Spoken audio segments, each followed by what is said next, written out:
Écoutez-moi très bien. Si vos deux familles, pas seulement vos deux familles, si une des familles n'est pas d'accord de l'union, ne forcez pas. Même si ça vient de Dieu, ne forcez pas. Ça peut vous créer des problèmes. Même si ça vient de Dieu, même si tu es un homme spirituel, même si tu es une femme spirituelle, même si tu pries jusqu'à le feu sort de ta bouche et on voit comment le feu là est physique pendant que ça sort de ta bouche, ne forcez pas. Parce que l'homme que tu veux épouser n'est pas tombé du ciel. Et la femme que tu veux aussi épouser n'est pas tombée du ciel. L'homme que tu veux épouser appartient à une famille et la femme que tu veux épouser appartient à une famille. Allez à l'encontre de ce principe, c'est maudit votre propre mariage.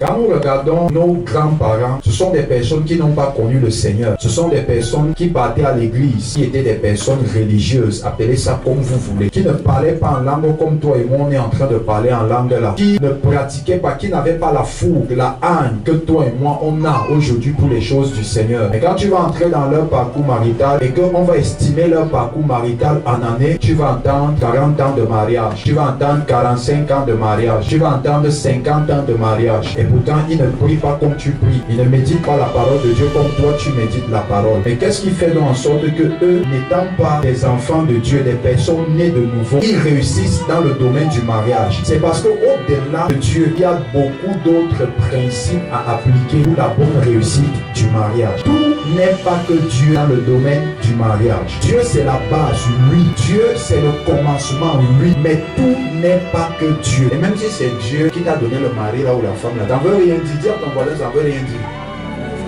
Ça ne veut rien dire. Même si c'est ton mari ou c'est ta femme, comme vous aimez souvent dire, c'est mon homme prédestiné ou c'est ma femme prédestinée. Vous pensez que ceux qui se sont séparés là n'étaient pas prédestinés à être ensemble? Non, ce qui est pour moi est pour moi. Je ne peux pas perdre ça. Il est écrit, tu ne perdras pas à ta faute l'héritage que je t'avais donné. Ça veut dire qu'il y a une chose que Dieu peut te donner, mais pas à ta faute, tu peux perdre la chose. Vous pouvez même être prédestinés à être ensemble, mais par votre propre faute, vous vous séparez. C'est là dont vous vous rendez compte qu'au-delà de Dieu là, au-delà de Dieu, il y a beaucoup d'autres choses encore qu'il faut appliquer, qu'il faut mettre sur pied. Que tu sois un homme, que tu sois une femme, pour le bien de ton mariage, pour le bien de ton couple, pour le bien de ton foyer. Dans la Bible, le mot mariage est utilisé 6 fois. La Bible ne parle pas tellement du mariage. Il n'y a pas vraiment beaucoup de passages bibliques ou de versets bibliques consacrés à enseigner sur le mariage. Le mariage est une union, une entente, une alliance entre deux personnes. Ça commence d'abord avec deux. Vous allez comprendre pourquoi je dis que ça commence d'abord avec deux. Parce qu'au-delà de deux, il y a aussi d'autres facteurs, d'autres personnes qui entrent en jeu. Mais c'est d'abord l'union,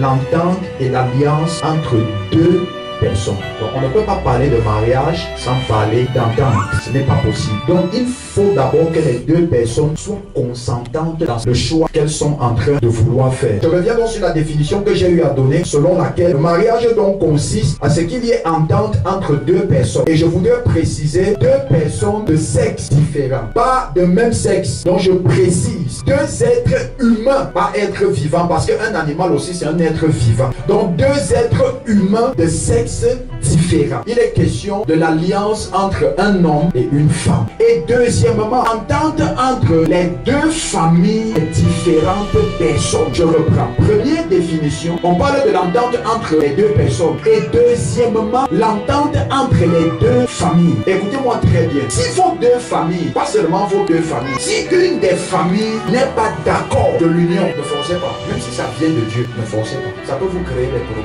Même si ça vient de Dieu, même si tu es un homme spirituel, même si tu es une femme spirituelle, même si tu pries jusqu'à le feu sort de ta bouche et on voit comment le feu là est physique pendant que ça sort de ta bouche, ne forcez pas. Parce que l'homme que tu veux épouser n'est pas tombé du ciel. Et la femme que tu veux aussi épouser n'est pas tombée du ciel. L'homme que tu veux épouser appartient à une famille et la femme que tu veux épouser appartient à une famille. Allez à l'encontre de ce principe, c'est maudit votre propre mariage. Je vois souvent certaines personnes qui font souvent, lorsqu'ils se rendent compte que leurs familles ne sont pas d'accord, ils partent de se marier dans le secret. Rassurez-vous, l'échec à votre union là, c'est à 1000%. Vous allez échouer dans ça à 1000%. Un mariage où il n'y a pas des membres des familles des différents conjoints, ou même il n'y a pas des membres de famille d'un des conjoints, c'est un mauvais mariage. Que tu le veuilles ou pas, c'est un mauvais mariage. Même si vous allez montrer devant les gens que vous êtes joyeux, il n'y aura véritablement pas la joie. Ça va même susciter des interrogations. Certaines personnes vont commencer à se poser la question de savoir, mais où est par exemple le père d'un tel? Où est par exemple la mère d'un tel? Dans le domaine du mariage, les familles ont aussi leur mot à dire. Si ce c'est qu'il n'y a pas entente entre les deux familles. Vous avez la conviction divine d'être ensemble, oui. Mettez vos genoux sur les prières et Dieu touche les cœurs. Mais si vous voulez aller charnellement, l'échec est garanti à 1000%.